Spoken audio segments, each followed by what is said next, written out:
I guess I need to ask, so how much time do I have?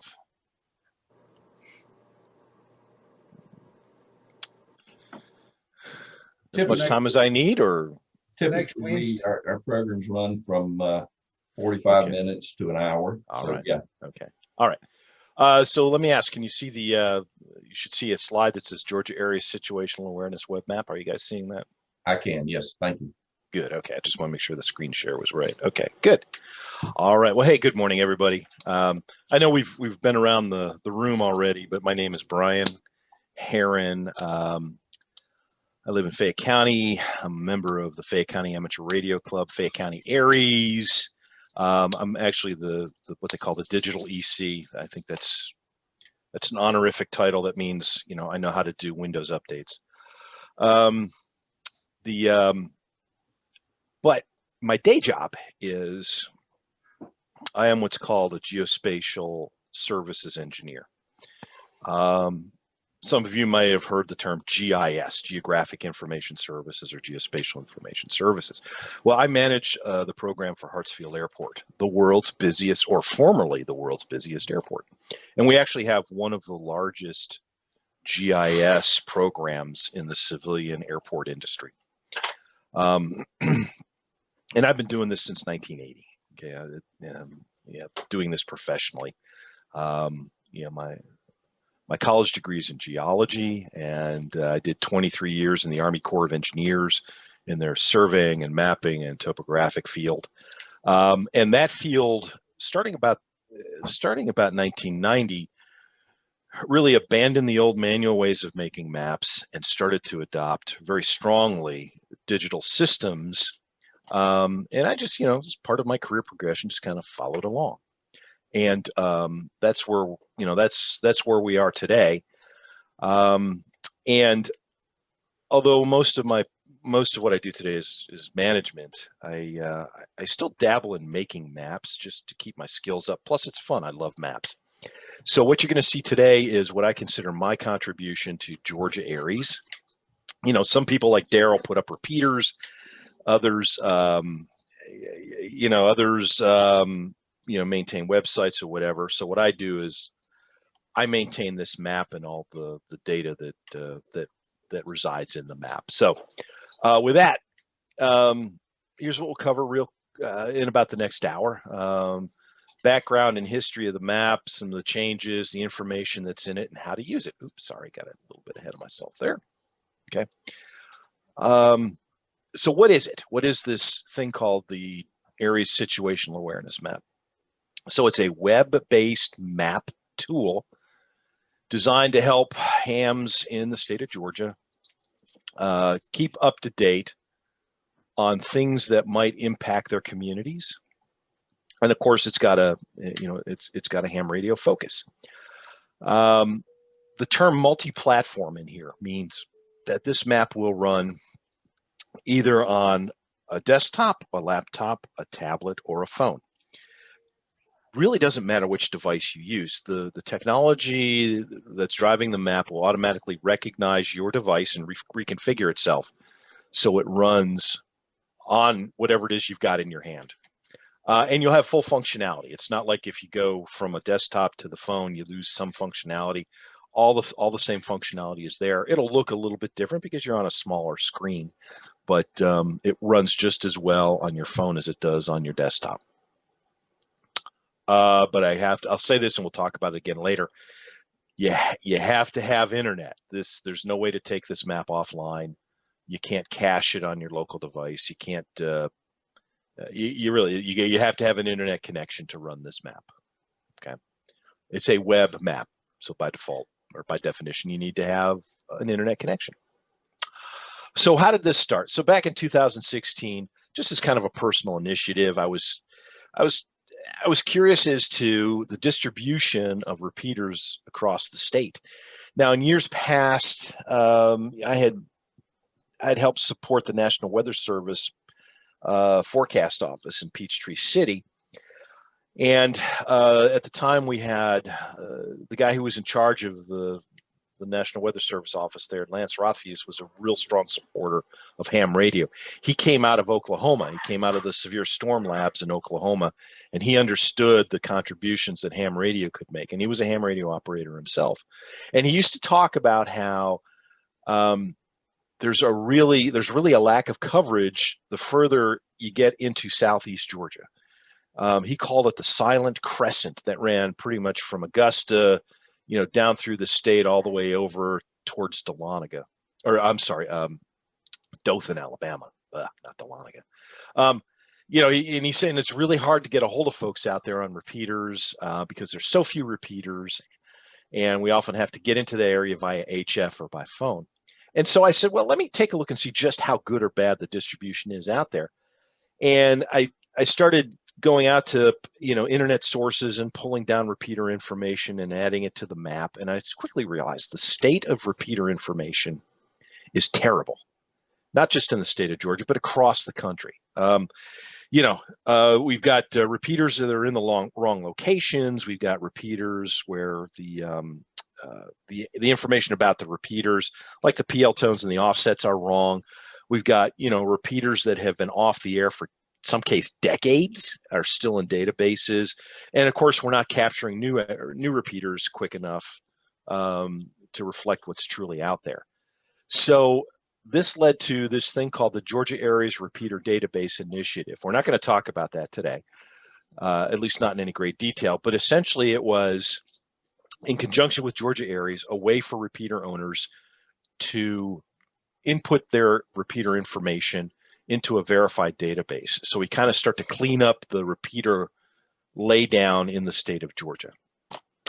And the map was really the front end to that database. It's where the repeater owner would go to look at their data and say, oh no, that's wrong, I got to change it. And then they'd click over to the repeater database link and they'd update their information. And then in 2019, I was adding functionality and other data layers to the map, and it kind of quickly morphed from being a repeater map to a situational awareness map. And that's where we are today. And I think that's how it will continue to evolve as a situational awareness tool. So stand by here. I need to get my my folks here at home under control. Hey guys, keep it down. All right. Okay, so how is this map built? How does it run? So it's built using a platform called ArcGIS Online, and that's hosted by a company called ESRI out of Redlands, California. ESRI is the big dog in GIS technology. They effectively own the worldwide market for GIS. Think of them as the equivalent of, Microsoft in terms of operating systems. The map lives in the cloud, like I just mentioned. And it's not just graphics on a web page. Everything in the map is stored in a relational database. So it's smart data. That data is just presented in a map context. And the data is drawn from multiple sources. I actually maintain very little data that's in the map. The repeater laydown, the county laydowns, the Aries regional breakouts for the state, and a couple of other things. Everything else you're going to see in the map is actually owned and maintained by other people or other agencies, to include agencies like FEMA, Department of Homeland Security, Georgia Emergency Management Agency. And what these agencies do is they participate in this ArcGIS Online ecosystem, and they make their data available for other people to use in the map. Or to use in their maps, I'm sorry. So the map and all the data in the map is free to use, and there's no login required. There's no account required. It's open it's open to the public, so anybody can get to it, and that unfortunately includes the Chinese and the Russians. Okay, but anyway, don't worry about that. If they're looking at my map, I consider it almost an honor. Somebody they're paying attention to it. So there's no login required. On the flip side, I have been asked this by several emergency managers in different counties. Is there a way, if we ask you to lock down information in the map? So if we ask you to put specific info in here and lock it down, so you have to have a username and a login to get to the map, the answer is no, I cannot do that. because of my licensing agreements with ESRI, that simply can't happen. So everything in this map is open to the public and free to use. Okay, we already talked about how it's browser-based. It'll run just fine in Chrome, Firefox, Edge, or Safari. However, for those of you who are desperately clinging to your Windows XP or Windows 7 systems running Internet Explorer, understand this: the map will not run in Internet Explorer. It'll open up and you might see the base map, but you won't get any of the functionality. Internet Explorer is just old technology and it just doesn't work. So if you are running a Windows 7 machine, you're going to have to go to something like Google Chrome to get this to run properly. And like I said before, the map will run on just about all hardware that's out there, and it will reconfigure itself on the fly. So again, you can use it on your laptop, your desktop, your phone, or your tablet. Okay, Uber Geek Alert. Do we have anybody in here who does programming or web development for a hobby or a living? No, don't see anybody. Okay. Years ago, but years ago. So what is the map really? So the map is really just a web template. And the data that's in the web template, all the repeaters and the weather information, the county laydown, everything else, are nothing but a collection of REST endpoints, and REST stands for representational state. So a REST endpoint is a web service that sits somewhere on a server, and it points back to the data source, a database. And the REST endpoint controls how that layer looks, the symbology, any scale dependencies as you zoom in and out. Does it turn on, turn off? The REST endpoint controls how that data looks in the map. And in a REST endpoint is simply a URL.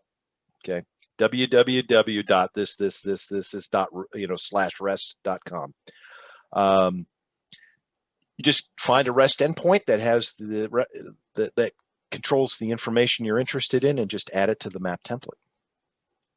Okay, it's really that simple.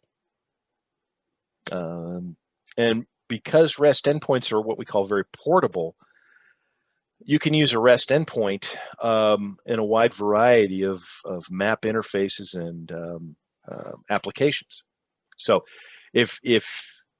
and I use this as an example. Is everybody familiar with the program called WebEOC? Have you ever heard of it? No. Okay. I actually have a couple of accounts on there. Good. Okay. So WebEOC is in wide use by EOCs. I know around the state. I know we use it at Hartsfield, and basically it's an emergency response logging and tracking system. It's web-based, but there is also a map interface, and the map interface is built using Esri technology. So what we offered the emergency manager here in Fayette County is, hey, listen, all this repeater data is just a REST endpoint. I can give your WebEOC manager that REST endpoint, and you can have all this repeater data for Fayette County and the entire state, for that matter, running inside of WebEOC. So that's just a reflection of how what we call portable these REST endpoints are. They can be used in any map interface across a wide variety of applications. All right. And again, it just shows you how portable it is in terms of formats. You can run it on an iPad or a Galaxy S8, and the same functionality is there. It's just going to look a little different because of the screen size. So what's in the map? We'll take a look at the map live, but just know that there's just a ton of data in there that's represented as map layers. So, we got repeater data, we got hospital, fire station data, airports. We got a layer that is provided by GMA that shows power outages by county. I think that's pretty slick. Active hurricane tracks and evacuation routes. Just a whole bunch of data that you can turn on and off interactively and kind of build the map the way you want to see it.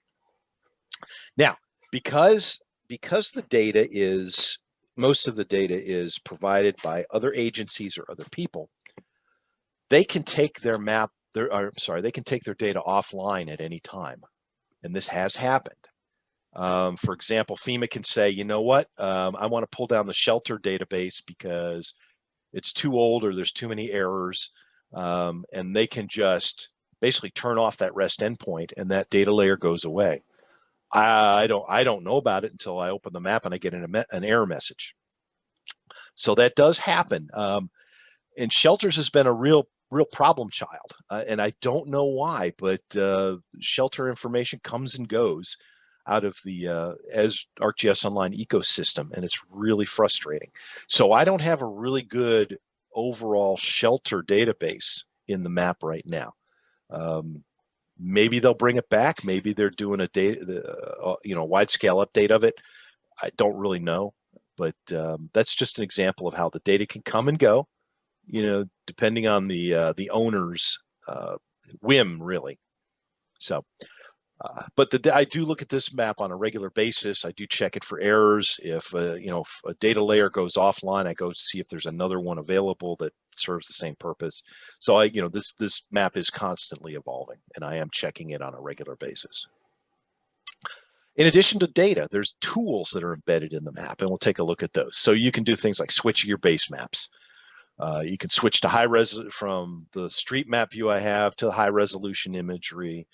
You can do searches, you can draw graphics, you can print out PDF. You can identify points on the ground by various coordinate systems. Do all kinds of stuff. The functionality is really quite extensive. Okay, some of the changes that came in 2019 and to 2020 are continuing into 2021. We're getting serious about WinLink. So there is some WinLink node information in the map right now. What's probably going to happen is we're going to pull that out of this map and create a completely separate WinLink map. There's been a lot of interest in that, and the WinLink data is getting complex enough that it's probably time to move it to its own map.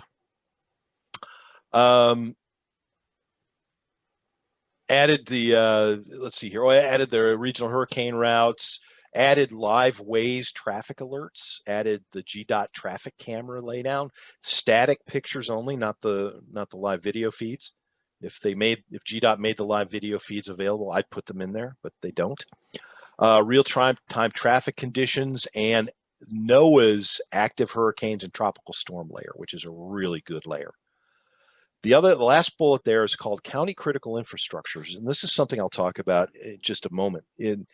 With Fayette County and Butts County up here around Atlanta, the EMAs came to us and said, can you create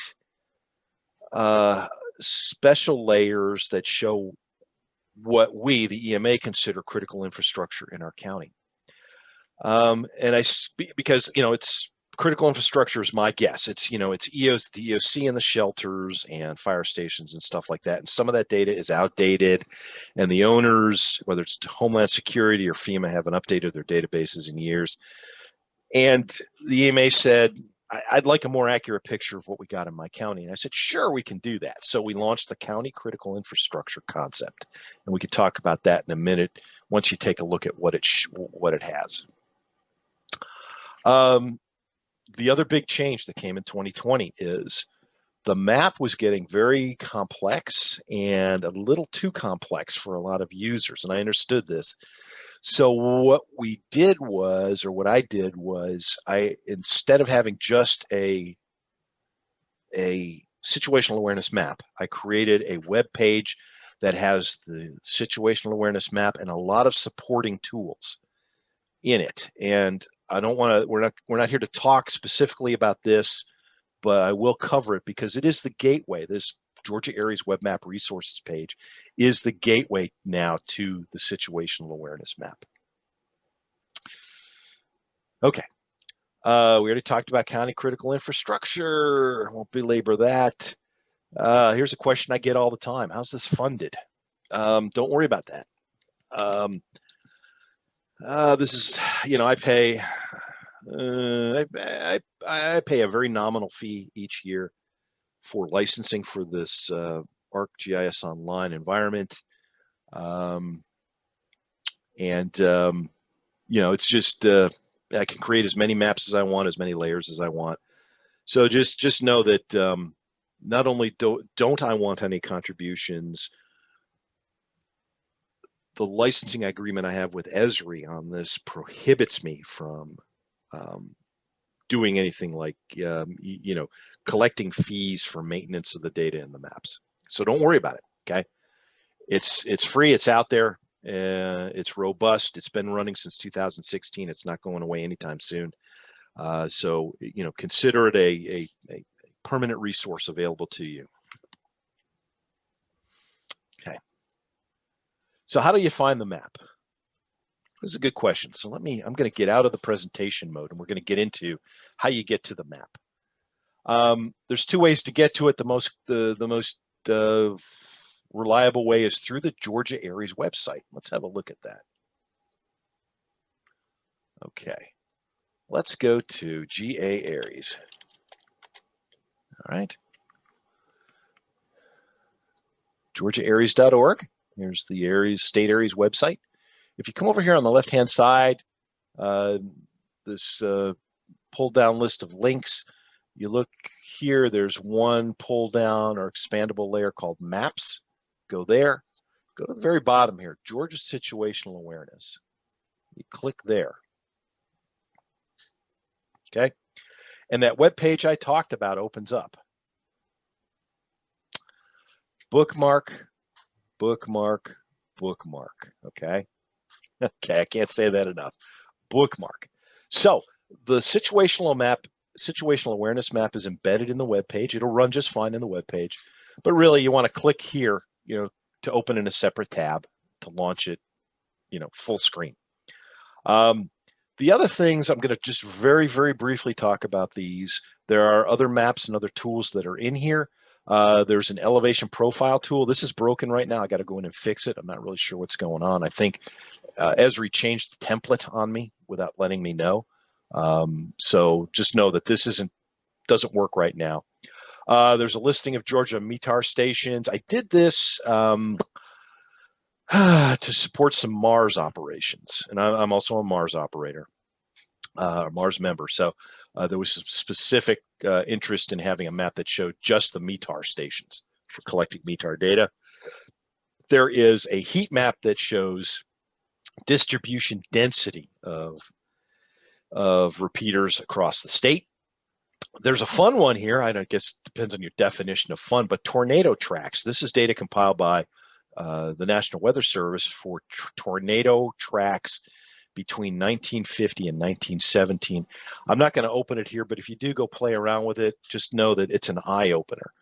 Everybody thinks that, Oklahoma, North Texas, Kansas, that's the hot spot for tornadic activity.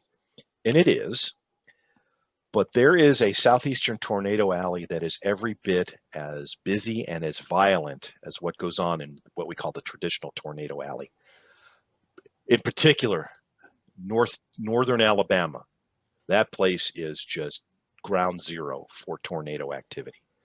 I would have never thought it, but it's kind of frightening, the level of intensity and the number of, in terms of storm size and number of storms is just frightening, really. There's a dashboard here that shows statistics about the repeaters, and it's interactive. You can click different categories to see, my county, how many 2-meter analog repeaters, how many 2-meter D-star repeaters do we have, this, that, and the other. And then I offer data as a download. So let's say you wanted the output from the repeater database to do things like program your own radios. You can do it from here, and this is the only thing that I will demonstrate, is if you click here on Explore, it takes you to a separate interface that shows you all these little boxes here are actually fields in the database. And so let's say you click backup power, okay? That'll show you the number of repeaters that have reported having battery and generator backup, just generator, just battery, or none. Okay, so if you want to get this data out, you can go to the download link right here. Okay, you're going to click here. You're going to ask for the full data set, and you can get it either as a spreadsheet, a CSV file, a KML file to bring into something like Google Earth, or as a shapefile. Shapefile's kind of a universal GIS interchange format, but there are a number of non-GIS applications that can take shapefiles too. So if you're looking for this repeater information to use to program your your repeaters in your area, or program your radios in your area, this is a good place to come and get the data. But let's go back to, let's go back up here. And we're going to open up the web map and take a look at it. So when the web map opens up, you're going to get the splash page, and you can just dismiss it. It really just kind of tells you, what's in the map. Really, it's for first-time users. Get rid of it, and let's talk a little bit about the map layout. So at the top, you have the title bar, and right next to the title bar, you got this white window here. This is the search window. This is important. We'll talk about this in a little bit. And then at the very end here, you got this little links button here. You click here, and there's a number of links that you might want to take time to look at. One is a QR code. This is something we do here at Fayette County. Is if we're having an exercise or we're having a real world event, and we're over at the EOC and we're doing support, and people keep asking, how do I get to this map? How do I get to this map? All I do is I print this out, print out multiple copies of this and start taping this up all over the EOC. And say, you want to get to the map, just scan this code with your phone or your tablet, and it'll open for you. Okay. The other thing you might want to take a look at is the change log. I do a pretty good job of documenting all the changes that have come in the map, so you can see that it really is a living document. It's not something I put together back in 2016 and haven't done anything with ever since. Okay. So again, searches here. You can search across a broad range of features in the map and links. Over here, you have the layer list. This is a floating window, and you can dismiss this. It turns on by default when you open up the map. And this is a list of all the data layers that are in the map. It's a lot of stuff in there. It's all interactive, so you can turn it on and off, depending on what you want to look at. And by default, the only thing that turns on when the map opens are the 70 centimeter and the 2 meter analog repeaters. What I will do if there is heavy weather heading into the state or about to impact the state, for example, we've got a major weather system coming in that's got heavy tornado activity or thunderstorm activity, or there's hurricanes about to hit the state. What I will do is I will come in down here and I will turn on things like the hurricane watches and warnings layer, or the severe thunderstorms warning layer. I will turn those on in the admin interface, so when you open the map, those are on automatically. And then when when that weather event has passed through the state and is no longer impacting any of our counties, I'll go in and I'll turn that off, so it doesn't come on by default. So that's just something I do to help situational awareness. One of the improvements that I'm hoping comes later this year is the ability to not have just this long list of layers that can sometimes be difficult to pick out, but what we call collapsible and expandable layers. So this is probably the best way to do it right here. Is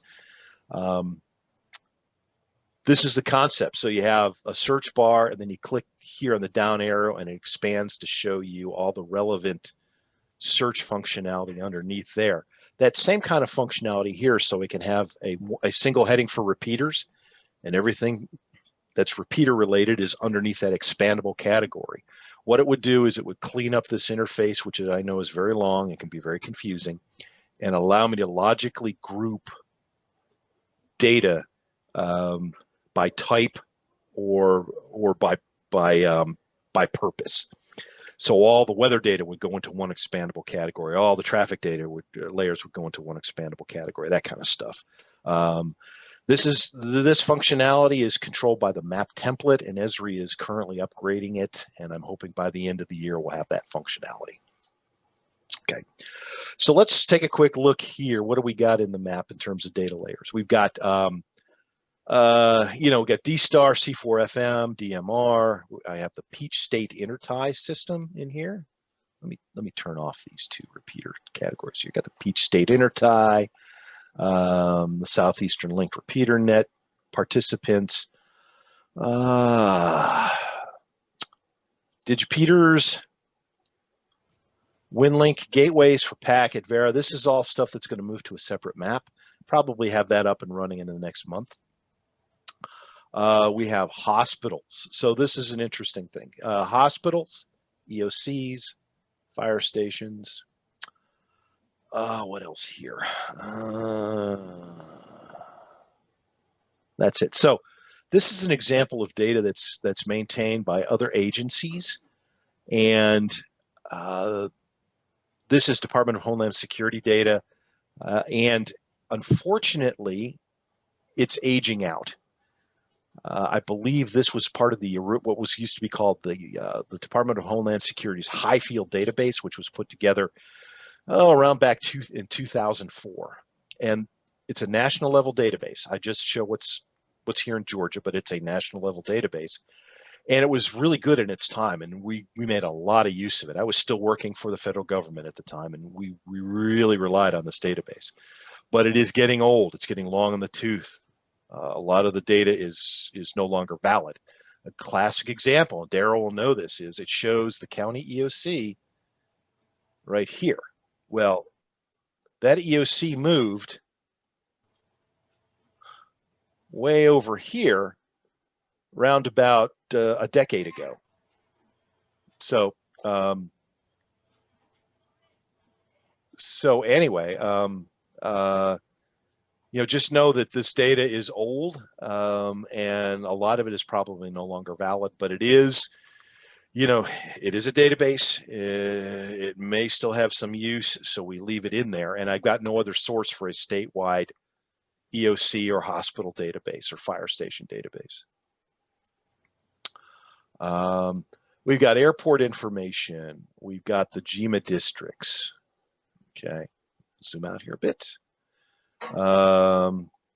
We've got the Georgia Aries districts, GDOT traffic cameras. So, you know, come down here, click on the camera. You'll get this little link that says more info. Click there. Okay. And obviously, GDOT needs to update the feeds on this because this was taken in January 5th. So we're at the mercy of their data availability.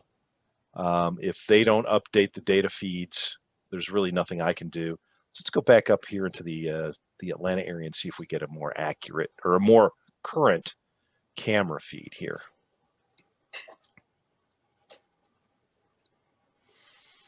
January 5th. No, it's not. You know what? I'm going to have to get a hold of the Department of Transportation to see if they've stopped providing these feeds. I just noticed that, January 5th. It was like that about 2 weeks ago when I gave this class last. And I thought, well, maybe, you know, maybe somebody just needs to go kick the server. But obviously not. There's a data feed problem. I'll take a look at that. Georgia Waze alerts. This is real time from the Waze app that's very, very popular. You know, a lot of folks have it running and you know, on their smartphones in their cars, and they're doing live traffic updates through the app, and that's getting fed into this environment. Something that might be of particular interest to you folks is the DOT evacuation routes, hurricane evacuation routes. Okay.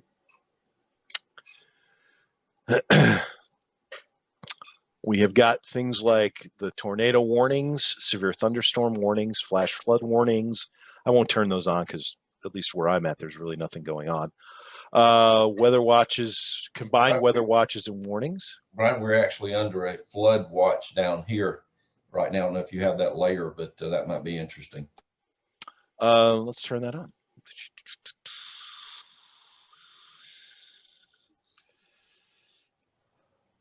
Flood watch. Okay. And there's looks like a flood warning there. Yep. Okay. So I apologize. Yes, There is stuff going on. Let's turn on current radar imagery. Okay, so the current radar imagery, is the NOAA Doppler radar, and it's on a 5-minute update cycle. You don't have to do anything in the map; it will update every 5 minutes, or on a screen refresh. So if you refresh the browser and there's an update waiting, it'll update for you. Okay. One of the things I want to show here with imagery is some folks say it's hard to see through, the imagery. And all these layers, you can, if you click these, let's go back to the imagery. If you click these 3 buttons right here, it opens up a function pop-up. And one of the things you can do is you can adjust the transparency of the layer. So if you say, I want to be able to see what's underneath a little clearer, you can use this slider to basically lighten up that data layer so you can see what's underneath better. So you can see Milan right now is got this little, or Milan, I don't know how you pronounce it, got, kind of sitting under this little intense splotch of rain right there. So, I have it set for a default transparency, but you can always go in and you can alter that transparency to meet your needs. And you can do that with all the layers. It's not just for weather radar. When there are hurricane watches, when there are hurricanes active, either in the Caribbean or the Atlantic Basin, this becomes a very useful tool. I'm not going to turn it on because there's nothing out there right now, but imagine what you're seeing in other NOAA weather products for the predicted hurricane tracks, the intensity, that cone of uncertainty. That's all brought into this map. So you can see that information in context with everything else that's in the map. Repeater locations, hurricane evacuation routes, traffic cameras, Waze traffic reports, that kind of stuff. That's really what makes this a situational awareness map, is you're able to build a story, a situational story based on near real-time data, simply by turning the information on and off in the map that meets your needs. So that's the data that's in the map. Let's talk about the functionality. And oh, by the way, you can dismiss this if the layer list is windows in the way, or any of the windows are in the way. You simply click the little X here and it will go away. But let's look down here. So this toolbar down here is called what I call the widget bar. Because each of these little round icons is a bit of code in the map that does something, and we term those widgets. But you'll notice this is the layer list widget, and it's kind of popped up on the row here, and there's a little dot underneath it. That means that function is active in the map, and if you dismiss it, if you close the window, notice how it pops back down and that little dot goes away. So if you wanted to turn the layer list back on, you just click it and it opens back up. And again, it's turned on by default when you open up the map. But let me turn off the watches and warnings here. Okay, turn that off. The next one I am going to show you is the base map gallery. Okay. So the map by default uses what's called the topographic base map. But let's say you're supporting an EOC and you just want a more accurate view of what's on the ground. What you can do is you got 2 options here. One is imagery, and the other one is imagery with labels. It's both the same imagery. It's just imagery with labels puts on things like streets and boundaries and some other basic information. So let's turn on the imagery with labels, and you can zoom all the way down, and you get some very, very, very clear, very accurate imagery of the area of interest. Okay, so again, this is a worldwide data set. It covers not just all the state of Georgia, but the entire world. And again, it's made available free in the application here. So it's a really great resource. I use this a lot for locating repeater towers. I'll get an update, I'll get a repeater update from somebody, and they'll say, well, it's kind of at this location on a tower. So I'll go looking in the imagery for the actual tower. And let me go back to Fayette County here, my home county, and show you. So we said, our flagship repeater is, let me turn on the 2-meter repeater list here. Flagship repeater is KK4GQ. Okay, zoom all the way down on it, and you'll notice you can see the tower. It's kind of leaning to the side because it was an oblique image when it was taken. But there's the tower that Daryl was talking about. You can kind of see that 30-foot footprint, and the building at the base that the repeaters are located in. Right. So now in the flyover spaces, the middle of Nebraska, or unfortunately deep into Southeast Georgia, the quality of the imagery and the currency of the imagery just isn't that good. The provider of this obviously, collects new imagery over those areas where there's a lot of growth. There's a lot of construction going on. Things are changing all the time, and the goal is to capture those changes. For those places like the middle of South Dakota that change maybe once every 20 years, they don't spend so much time collecting updated imagery out there. So there are going to be some places where the currency might be not as good as it is in downtown Atlanta, but hey, it is still a very good resource. All right. While we're looking at KK4GQ, I'm going to talk a little bit about the concept of the data behind the data. I said earlier that all the data is in relational databases. So this is an example of what we have for the KK4GQ, the 145.20 repeater, or 210 repeater. What you're looking at here is the data table in the database, and it's showing just the information that I want to make available in the map for this repeater. So we got the repeater, the offset, the tone, the city and the county it's located in. It's an Echolink repeater, so there's the Echolink node. It is a Aries repeater, which means we'll give up use of the repeater for Aries if there's a real world emergency. There's a link to our website, and yes, it has backup power, emergency, and generator, and yes, it has been verified. It's been verified in our database by the repeater trustee or coordinator, which is me. So it is a verified repeater. We know the information is accurate.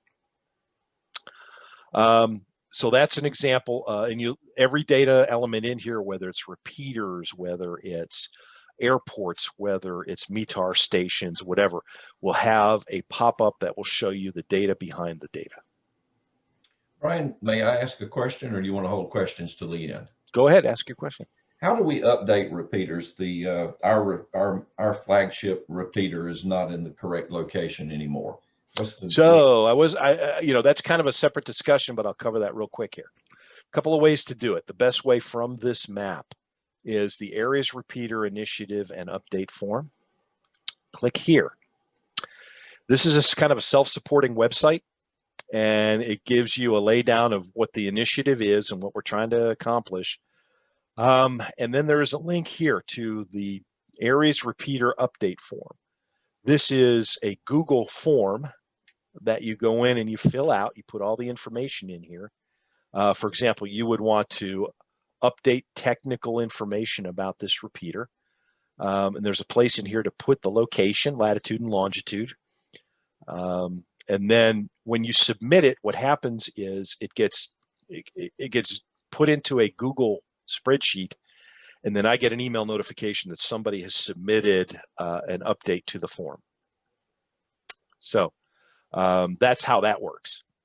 I have people who send me information all the time by email. Hey, can you here's my new, here's the new location, or, we changed the mode. It's now APRS. It used to be packet.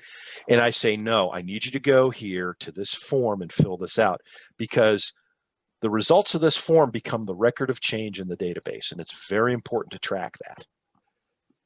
So, and it's also part of my job, and I do this at work too, is to make people have ownership of their data. Okay. I mean, if you're a repeater owner and you want to participate in this program, I'll be blunt. I'm providing a free service here that takes a lot of time and effort to maintain. My feeling is the least you guys can do is take the few minutes necessary to keep your data updated. Okay, and I'll do the rest from there.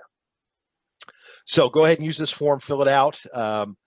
And it takes into account DMR repeaters and Echolink and C4FM and analog repeaters and just all kinds of stuff in here. It doesn't take long to fill it out. And then you hit submit and it gets dumped into the spreadsheet. I get a notification. I go in, I look at your what you submitted, and then I go in and I update the database. Does that answer your question? It did. Thank you. Okay. Yeah. So again, here, links, Aries Repeater Database Initiative, and update form. Okay.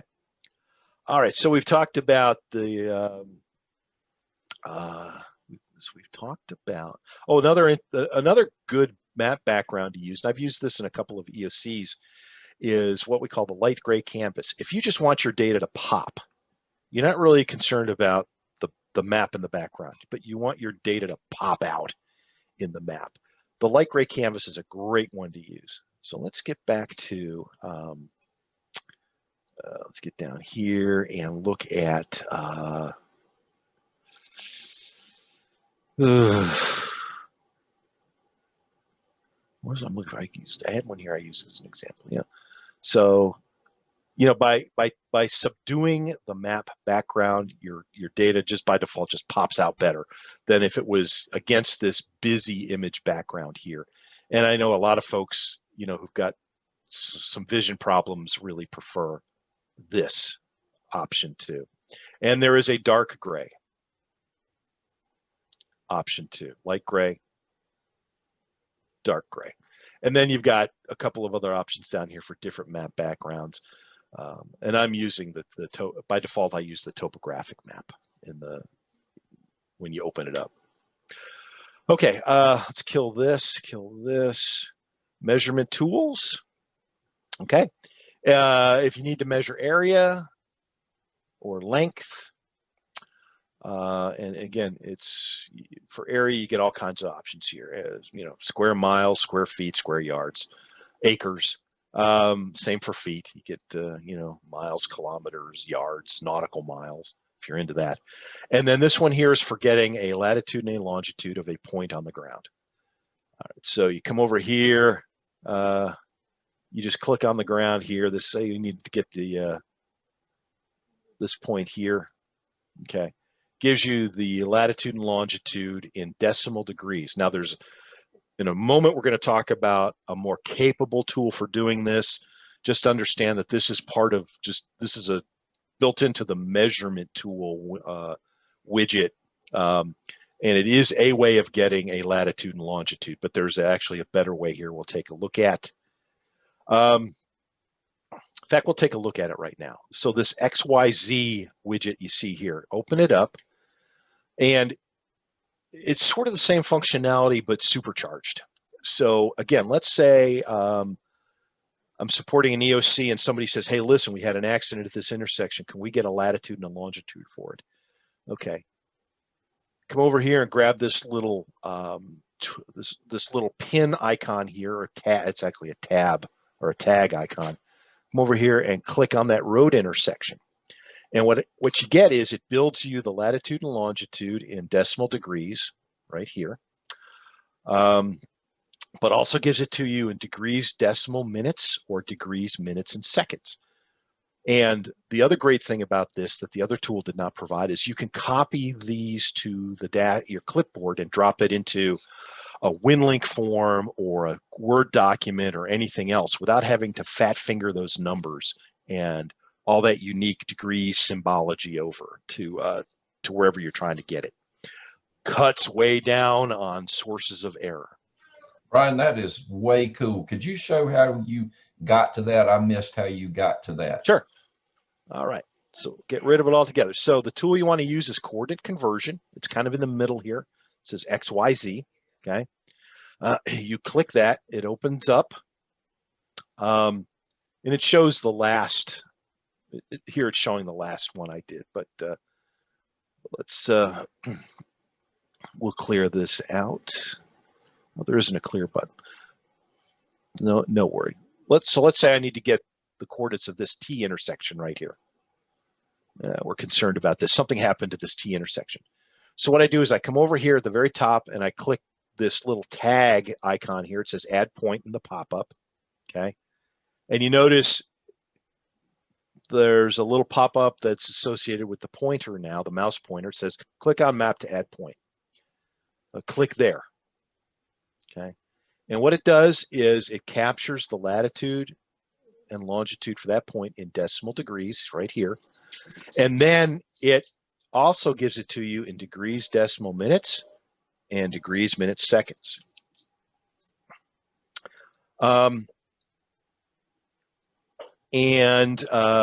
It also, this is important to me, U.S. National Grid. Okay. I work with coordinate systems all day, every day. I will tell you that even among professionals, if you're trying to pass a location by degrees, minutes, and seconds, there is so much error introduced because of the complexity.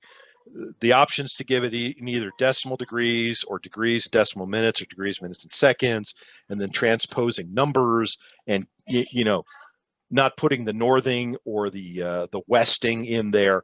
There's just so many ways to mess up degrees, minutes, and seconds that I'm convinced it's a terrible way to manage location information, especially in the heat of battle, so to speak, if you're supporting. That's why the Department of Homeland Security and FEMA came up with U.S. National Grid. For those of you who've got military experience, mainly Army and Marine Corps, U.S. National Grid is nothing but the military grid reference system extended across the United States. Okay. I think it's, you know, I think this is a far better way to identify locations on the ground, much less error prone. And, you know, unfortunately, down at the local levels, people just are not aware of it or don't get trained in it. They're supposed to, but they don't. You know, and you can do a web search. There's a lot of information out there about U.S. National Grid. But again, you know, so let's say you do want to use degrees, minutes, and seconds. If you click this icon here, copy to clipboard, you know, it's copied to the Windows clipboard. You could just drop it into any document for any of these. Okay. Any questions? Yes. Would you tell us or show us how to measure distances? I was using this the other day, and I was going to measure distance between some repeaters down here so I could estimate what type of a antenna and power I would need to access it. And I failed to figure out how to derive a line and measure the distance. Sure, not a problem. Let's do that. So let's say we want to measure the distance between WX4PCH and W4MRG. So you go to the measurement tool right here. Okay, and you're going to click. Let's get rid of this here. Slide this out of the way. You're going to click the distance tool, and you want that in. Let's do miles. Okay, so you come to this. It doesn't matter where you start. Okay, you come here. You click on the first the point where you want to start the measurement. Okay. And you click on it and with a left click and release the click, take it all the way down to where the other repeater is. And you notice interactively, it's telling you, hey, it's, you know, that's 10.6 miles between those repeaters. And if I double click, I kind of close that measurement. And let's say, well, wait a minute, I didn't need it in miles. I actually needed it in feet. Okay, so you can change the value after you do the measurement. And let's say you want to clear that measurement. Just click clear and it's gone. So again, you know, you activate the tool. You click on the start point. Oops, hold on. I got to activate the tool. Activate the measurement tool. Click on the start point. Okay, and just release the mouse button. Just click on it and release the mouse button. Take it to where you want to end the measurement. All right, and double click. And there's your measurement. Okay, any questions? Thank you. I failed to click on the square up at the top. That's what Yeah, you always have to activate the tool. yeah, I didn't want to go clicking on things I wasn't aware of because I was digging around in something I was unfamiliar with. But thank you for clearing that up. Okay, good. All right, so that's a good that's a good point to pause and say you can't break anything in here. Okay, trust me, people have tried. I mean, the data is protected, the functionality is protected. Things may look like they're broken, your screen may freeze, or you might get so deep into something you get lost, but you're not actually breaking anything in the map itself. And the best thing to do is just refresh your browser and start from scratch. And I tell people, go ahead, get in here and play. Again, you're not going to hurt anything. And I say, playing leads to familiarity. Familiarity leads to expertise. The worst time to try to learn how this map works, is when the eye of the hurricane is one county over. So, take the time now to learn the map, get used to it, get comfortable with its functionality, and then give me feedback. Okay. So let's keep going here. There is the ability to make put some basic drawings in on the map. Very, very, very, very crude, I guess is the best way to put it. This is not PowerPoint by any stretch of the imagination. But if you do need to kind of, let's say you want to highlight an area that something happened in. You go in here and let's see, you kind of got to set your drawing parameters first before you actually start the drawing in the map. So here I'm making a hollow polygon, so to speak. And the outline color is going to be dark. So it's going to end up looking like this. And then I come in here and I can click, create a map. Okay. Double click to end it. And then I want to add some text. You gotta type out the text first. Incident 1.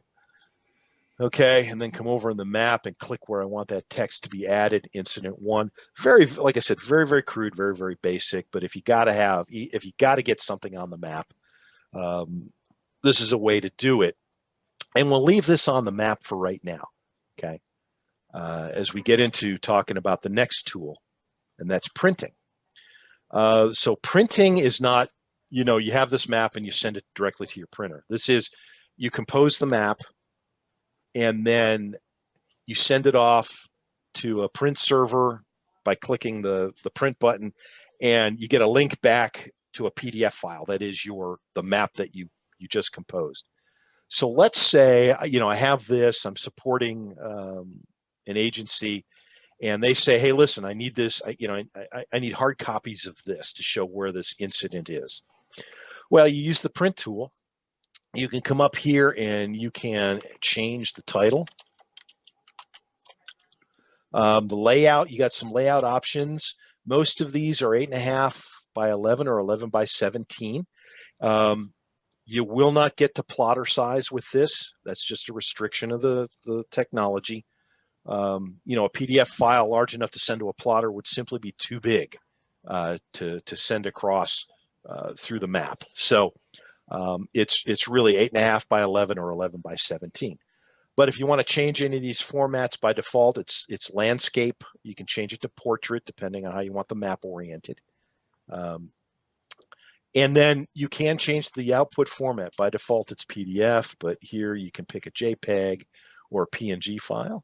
And and there are some advanced options here. For example, if you wanted to force a map scale. So the current map scale is 144,000. Let's say you're doing everything at 1 to 150,000. You can come in here and change that to 150,000 to kind of make the scale compatible with everything else that's being printed out at the EOC. And you can change some of these other items in here. Really, is not going to change much in the resultant map. Next thing you do is you click print. And what happens is the browser packages up the map information, sends it to a print server, and then creates it as a PDF and sends it back to you. And so let's click here and look at incident 1. Okay. So here's your map. Scale is 1 to 150,000. You got the title we gave it at the top. Then what you do now is you simply, as a PDF, you simply download it and save it to your local desktop, or you can send it directly to a printer that way. Okay, so that's the print functionality. What else do I need to talk about here? Kind of at the hour now. I think that's about it. You have, say you're again, somebody says, hey, what's the link to this map? This little button here called share, you can come up here, you can click this. This is a link to the map. This is a shortened bit.ly. If you know what bit.ly is, it kind of shortens the URL up. You can grab that. You can drop it into an email, or you can post it to Facebook.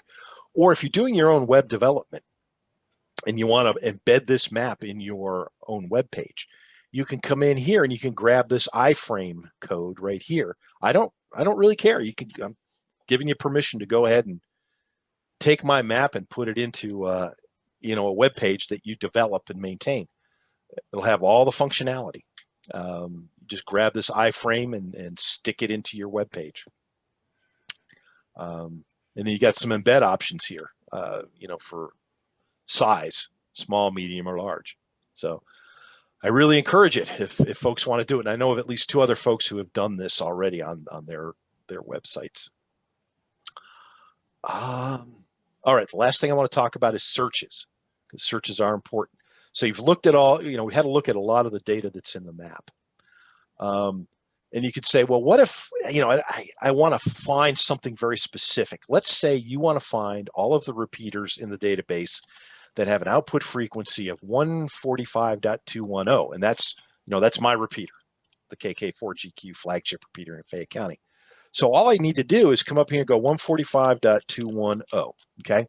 And what it's telling me is it's searching across a bunch of stuff, but it's found 3 repeaters in the database in the state of Georgia that have output frequencies for KC4YNB, or for 145.210. So, here's KK4GQ, it's mine. The other thing it's done is it's also searching against the street address database. So it's finding street addresses, even though they're outside of Georgia, it's finding street addresses that have 145.210 in them, okay? So you just really need to come up here and just start typing. Instead, somebody give me a call sign, a repeater call sign for your area. W4PVW. Say that again. Whiskey 4 Papa Victor Whiskey. Okay, so man, it's found 1, 2, 3, 4, 5, 6 Whiskey 4 Papa Victor whiskeys. Okay. Now it's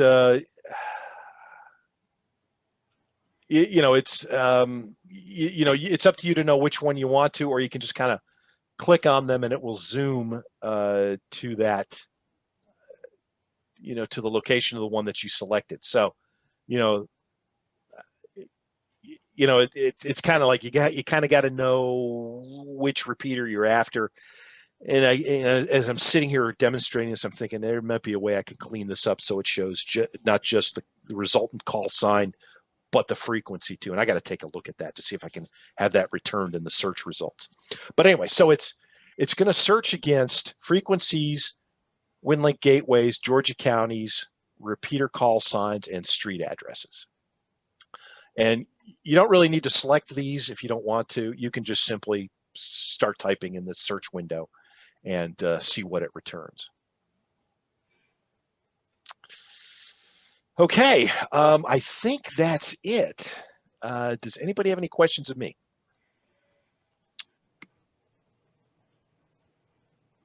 No? Okay. Let's quickly go back to the presentation. Just 1 or 2 more slides to cover, and then we're done. Okay. Oops. All right, so I already talked about this. Go ahead and play with the map. You can't break it. You know, bookmark the links and give me feedback, because giving me feedback makes this a better tool. And again, the worst time to learn the map is when the eye of the hurricane is one county over. Okay, so you know, take the time to learn it now. And let's go here. All right, so there are some limitations, and I think we've talked about most of this. Overall repeater information is not really that good. Other folks own their own data in the map, and they can pull that data down at any time. And I think the last one here, there's no way to take this offline. You have to have an internet connection to get to it. So just keep that in mind. We already talked about most of this in terms of what's coming in the future. A new mapping platform that's going to give better performance, you know, faster screen draws, that kind of thing. The ability to stack layers under expandable layer headings. Hopefully it's coming in 2020-21. I'm testing the beta version of the new template now. And it does look very good, but it's not quite ready for prime time. So here we go. What about your needs? Listen,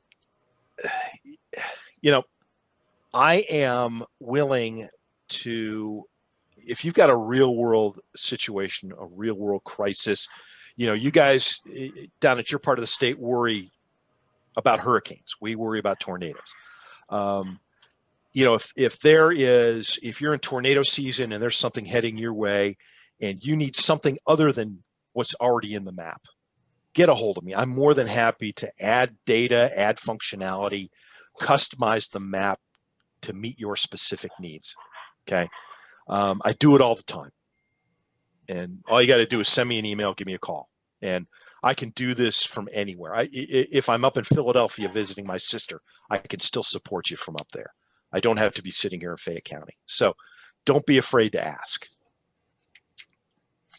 I also do a lot of training on this map. So if you got other members who want to be trained, or you want like a quick refresher, maybe a 30-minute web session, you know, because there is bad weather coming, just go ahead and get a hold of me. I can do it ad hoc. You know, I could say, let's quick. I can move you over to my web conferencing platform. We can do something real quick. You can ask specific questions and get you up to speed as quick as possible. Okay, I think that's it. Anybody have any questions for me? Hey, Brian, thank you very much. I'm going to go ahead and stop the recording.